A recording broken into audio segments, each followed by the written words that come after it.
Bismillahirrahmanirrahim. Assalamualaikum warahmatullahi wabarakatuh.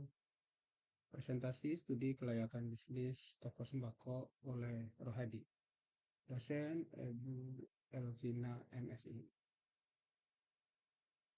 Pendahuluan, sejarah toko kelontong di Indonesia sudah terukir sejak masa kolonial pada abad ke-19. Pada saat itu, pemerintah mendorong kenaikan produksi barang-barang kebutuhan pokok untuk masyarakat, sehingga membuat pasar lokal di Indonesia banyak yang menyediakan dan menjual barang-barang tersebut. Latar belakang, karena sembako merupakan kebutuhan pokok yang pasti dibutuhkan semua orang, dengan modal yang dapat disesuaikan, prospek usaha toko sembako cukup menjanjikan. Visi usaha toko sembako, menjadi toko yang unggul dan tangguh sebagai distributor dan supplier sembako termurah di Indonesia. Menjadi toko yang unggul dan tangguh dalam perdagangan sembako di Indonesia. Misi usaha toko sembako, misi kami bekerja keras menciptakan peluang dan pertumbuhan menjadi perusahaan yang terbaik di Indonesia. Mengutamakan mutu dan pelayanan untuk kepuasan pelanggan, menjadi mitra usaha yang handal dan terpercaya.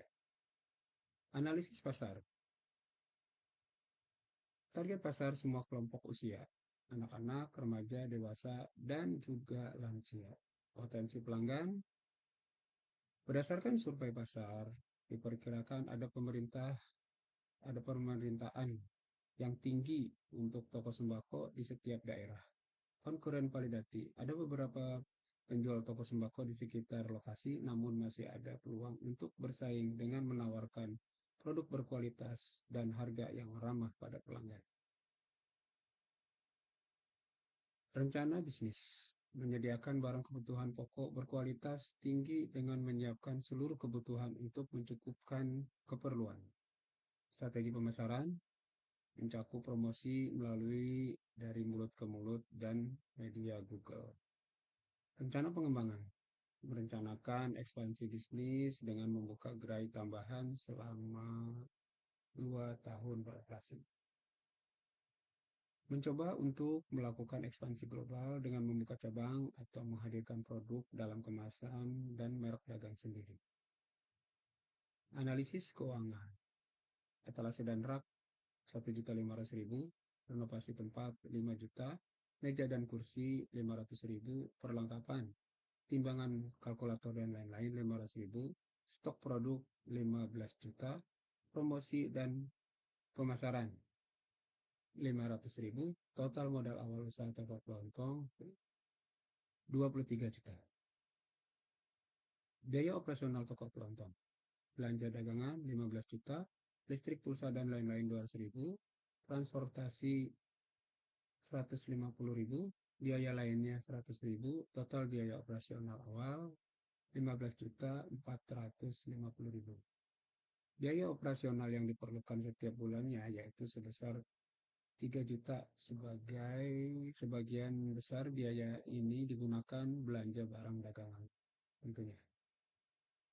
Omset atau pendapatan. Omset adalah sejumlah nilai total dari penjualan produk dalam suatu kurun waktu tertentu. Jika omset harian diasumsikan sebesar 3 juta rupiah, maka omset bulanannya adalah 3 juta rupiah dikali 30 hari sama dengan 90 juta rupiah. Keuntungan usaha kelontong. Keuntungan yang bisa diperoleh dari usaha warung sembako ini yaitu omset per hari rata-rata 3 juta rupiah. Jadi kamu bisa meraih keuntungan bulanan sebesar 3 juta rupiah dikali 30 hari yaitu 90 juta rupiah. Keuntungannya 20% yaitu 18 juta rupiah dari usaha toko kelontong, sebuah usaha yang cukup menjanjikan. Break even point. Jika omset harian diasumsikan sebesar 3 juta rupiah, omset bulanannya adalah 3 juta rupiah dikali 30 hari sama dengan 90 juta rupiah. Jadi dengan usaha toko kelontong kamu akan balik modal hanya dalam waktu yang tidak begitu lama. Bisa dengan 6 bulan saja karena tidak stuck di situ saja, masih dikembangkan akan menjadi toko yang lebih besar lagi. Dan barang-barang belanjaannya ditambah lebih banyak lagi. Sumber pendanaan. Sumber pendanaannya dari modal pribadi yang terhitung sebesar dari modal awal yaitu 23 juta rupiah. Analisis resiko, resiko pasar, perubahan tren konsumen yang permintaan pasar berubah karena kenaikan harga. Risiko persaingan, ketatnya persaingan dengan toko-toko lainnya yang banting harga. Risiko keuangan, tidak mencapai titik impas dalam jangka waktu yang diharapkan. Kesimpulan, berdasarkan studi kelayakan bisnis ini, bisnis toko sembako memiliki potensi yang baik untuk berhasil dengan rencana yang matang dan pemasaran yang efektif. Toko sembako dapat menjadi pilihan utama bagi pelanggan di wilayah tersebut. Diperlukan investasi awal sekitar 23 juta rupiah untuk memulai bisnis ini. Terima kasih, sekian presentasi dari saya. Wassalamualaikum warahmatullahi wabarakatuh.